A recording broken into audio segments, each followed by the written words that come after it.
Hey everyone. Okay, so I feel a little silly recording in my backyard, but I'm gonna do my best. Hi, I'm Sarah from Cutting Clutter and Cucumbers, and today I wanted to talk to you about something that's really been on my heart and in a lot of conversations with my husband and I, and even with some friends recently.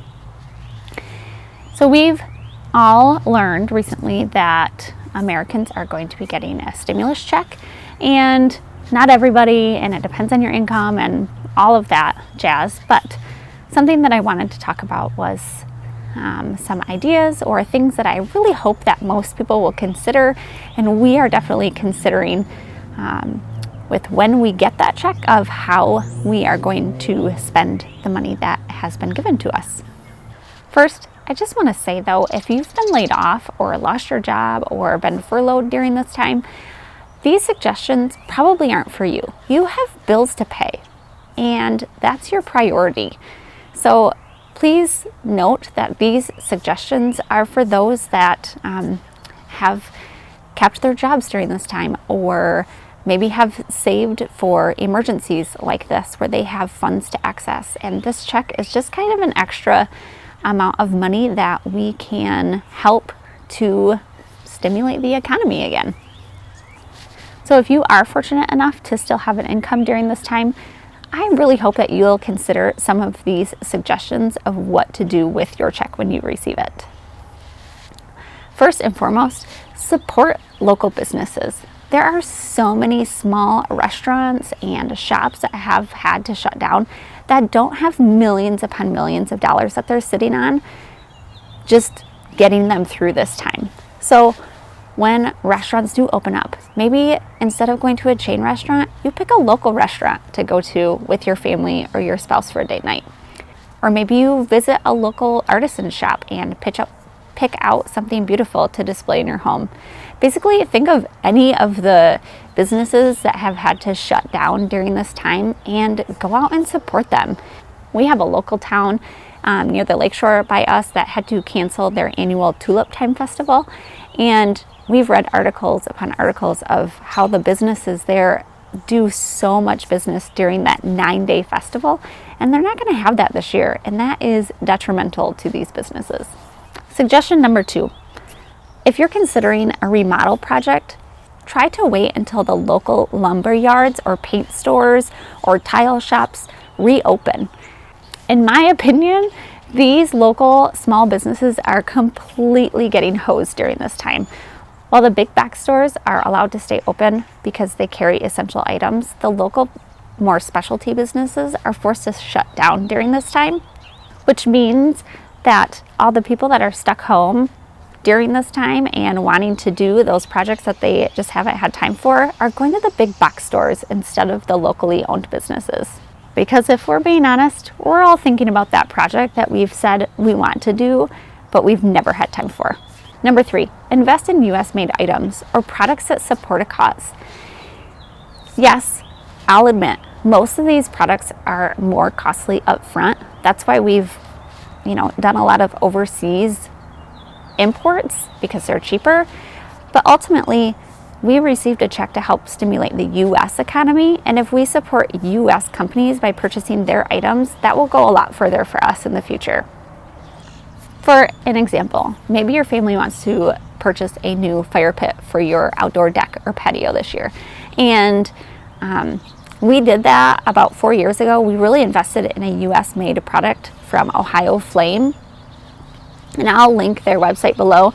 And it's all steel fire pits. They are so heavy. And yes, it definitely was an investment up front, but we will probably never have to buy a new fireplace in our entire lives because it's so thick and heavy duty, and it actually has a lifetime warranty. So there's that. The added bonus is that we won't be purchasing a crappy $50 fireplace from a big box store every 3 years. Suggestion number 4, take a local class. There are so many classes, especially in our area, of different things that you could take, from pottery to cooking to computer classes to carpentry classes, anything. Do something that you've always said, hey, that would be really fun to do. Now you have a little extra money, and it would really help support those local businesses. Number 5, support a local farmer. This could look like so many different things, from purchasing a CSA from a local farm, visiting the farmer's market, hopefully they're open this summer, to just supporting a local meat market. There's a farm that sells their meat and produce locally here in a store, so they've been able to remain open, or a local butcher shop. Just small changes like that can make a huge impact in your local economy. Something else that maybe most people don't consider with farmers is flower farmers. I'm not sure what they go by, but farmers that grow flowers also are farmers. I purchased this morning some dahlia tubers from a local flower farmer called 3 Acre Farms, and she's amazing. She does a U-pick flower farm in the summer, and I've met her at local library events before. She's just a great person, and while yes, the purchase was a little bit of a splurge for me because they were more expensive than I could have purchased at Aldi or a local big box store, I felt so much better about purchasing those tubers from her, knowing that, yeah, I'm going to be getting a little bit extra money coming up here, and spending that money to support a local farmer just feels so much better. Number 6, stay at a local bed and breakfast or a individually owned rental, like an Airbnb or VRBO or Verbo. So dumb. Get away for the weekend with your family or with your spouse. Do something, because we're all going to need a vacation after this. Tip number 7, if you're looking to purchase furniture or anything for your home, consider purchasing from a local craftsman or having a carpenter come in and build something custom for you. Maybe you're looking to get a new closet system or a new entryway bench or a new dining room table.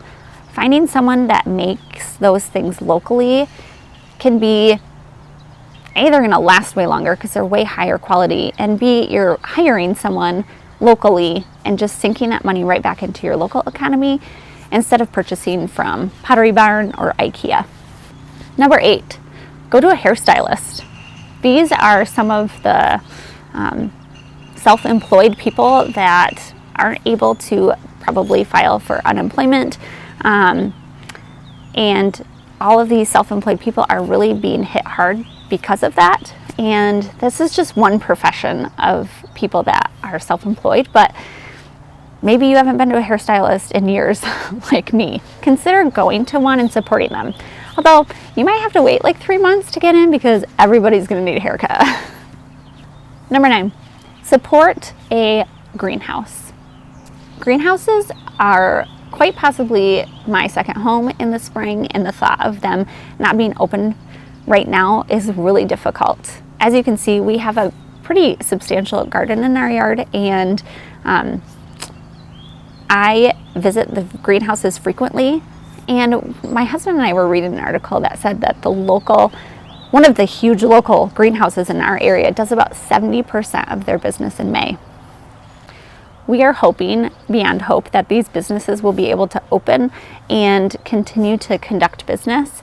But if they open in June or mid-June, hopefully sooner than that, try to get there and purchase something, even if it's a hanging basket of flowers to hang on your porch. Flowers are pretty. You should buy them. Who doesn't like flowers? Tip number 10, buy annual passes to local attractions. Think zoos or parks or museums. Also, that goes along with that kind of is, hopefully, sign your kids up for a camp. Maybe they've really been wanting to go to this camp, but it's super expensive or outside of what you normally would buy, but it supports a local organization that you feel good about. Sign them up for that. Number 11, if purchasing online, try to find an alternative to Amazon. Yes, hear me out. I know Amazon's convenient. They have all the reviews. They have like a bajillion products. There are so many options out there for more specialized small businesses online that have just as good of a supply of what you're looking for and typically really amazing customer service. As a wife to a owner of a small online retail business, I have seen the sales in the last few weeks just drop significantly, and they're still shipping as much as they can, but the demand just isn't out there. Number 12, last but definitely not least, and probably the most important, is donate to a cause during this time. If this money is seriously extra, consider donating a substantial portion to food banks or organizations that truly help people that are in need during this crisis time. I hope you and your family are doing well during this time and staying safe and healthy. And I'd love to hear below some other suggestions or ideas that you have as a family or individuals of things that you plan to do with your stimulus check. Have a great day, and thanks for watching.